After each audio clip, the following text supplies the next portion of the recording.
Welcome back, everybody. My name is Tucker, and today's continuation of the What's Next series covers the Indiana Pacers.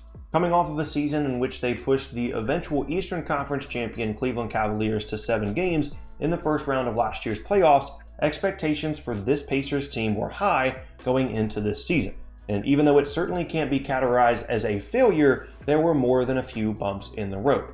Victor Oladipo played only 36 games before suffering a major leg injury that ended his season, and even though the team did have a few players step up and they played relatively well without him to finish with a 48-34 record, their ceiling as a team was obviously lower, and they were swept in the first round by the Boston Celtics, essentially resulting in a season that has to be chalked up as a what could have been for a team that played so hard and so well together, even without their best player. Moving forward for the Pacers, there are 3 major pieces to their team that could be categorized as building blocks: Victor Oladipo, Miles Turner, and Domantas Sabonis. Oladipo is obvious, as he is an All-NBA caliber player when healthy, assuming he comes back from his leg injury at full strength, and is on a good contract for the next few seasons. Turner is a player that many people have tabbed as 1 year away from a breakout season for a few years now, and even though that still hasn't happened, he's still a promising young player.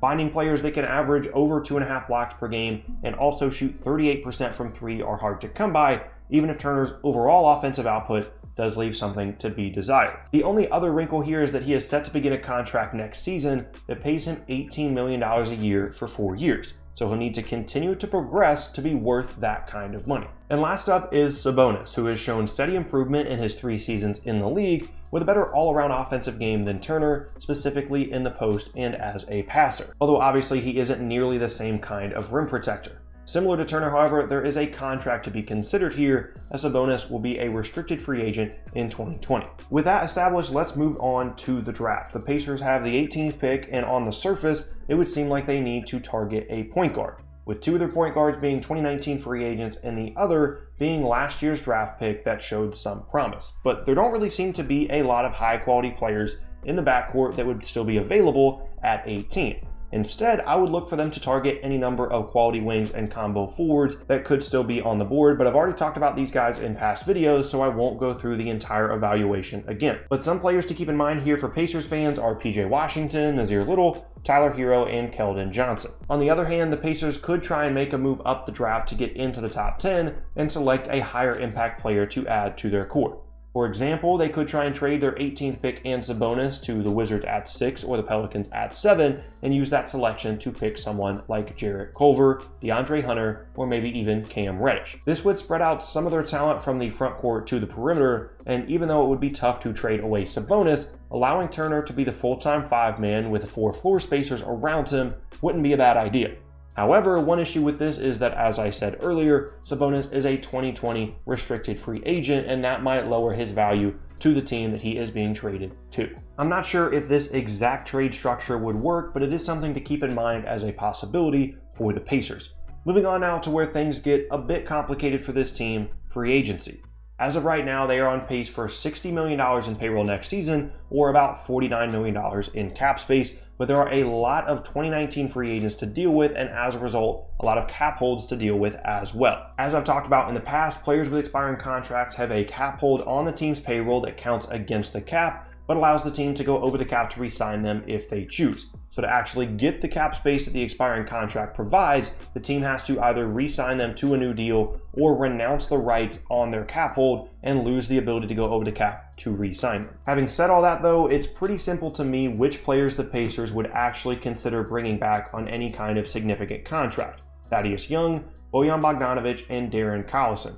Young is an unorthodox 4-man that provides a ton of energy and is used to playing on high-priced 1-year deals, and maybe the team will attempt to do the same this offseason as well. Collison has been the team's point guard for a few seasons, and although he is solid, I would expect the team to place a priority on upgrading that position this offseason. He's a good player, but he doesn't provide enough playmaking or scoring to be a real high-caliber starting point guard in the league, and that's something that they desperately need more of, so as not to rely as much on Oladipo creating everything offensively. And lastly, there is Bogdanovic, who is entering his age 30 season, but was outstanding for Indiana this year, and will be looking for a raise from the around $10.5 million he was making a year on his previous contract. The issue for the Pacers, however, comes when you take a look at the cap holds of those 3 players. Even if they renounce the rights to all of their other free agents, those holds would combine for $46 million, taking up all of their cap space. So here are the options. First, the Pacers can try and bring back all three of these guys. Gauging their value is a tough task, but let's just say, for example, that they sign Bogdanovich for $15 million a year, Young for about $10 million a year, and Collison for right around $8 million a year. If they renounce the rights to all of their other free agents, that would leave them with around $16 million in cap space to upgrade their point guard position and move Collison to the bench. Some targets in this scenario could be Ricky Rubio, Goran Dragic, Terry Rozier, or even Derrick Rose. Given the age of both their own free agents and possibly the free agent point guard they bring in, the length of the contracts will be key to determining how much flexibility they maintain in the future. The second option would be to re-sign Bogdanovich to the $15 million a year deal that I mentioned earlier, and then renounce the rights to all of their other free agents, leaving the team with $34 million in cap space, enough for one max contract player.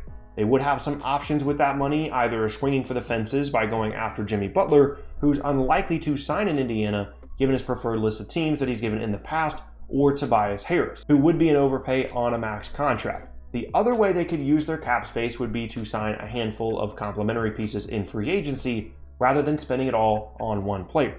For example, they could bring in one of the free agency point guards I mentioned and some combination of wing players such as Terrence Ross, Trevor Ariza, and Jabari Parker. The counter to that would be, why don't the Pacers just bring back their own guys that are familiar with their own system rather than going out and getting other complementary players from other teams? And the last option would be to clean house, let everybody walk, and go into 2019 free agency with $49 million to spend.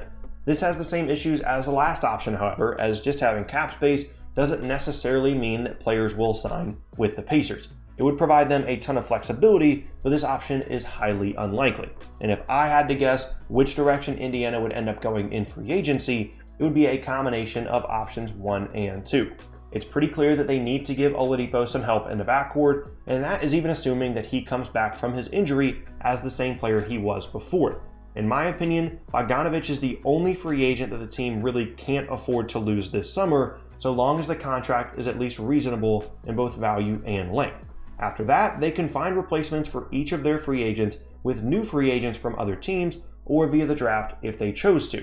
I don't see any combination of Collison, Young, Tyreke Evans, Corey Joseph, or any of the other expiring contracts other than Bogdanovich as irreplaceable by any means. So while on one hand it is good that they have all this flexibility and potential cap space to make moves, the fact that they aren't a big free agency destination and there don't appear to be a ton of outstanding players available for them to sign at their positions of need do limit the value of that flexibility to improving their team. There is one other thing I would mention for the Pacers, however, and that is a potential trade for a point guard after free agency.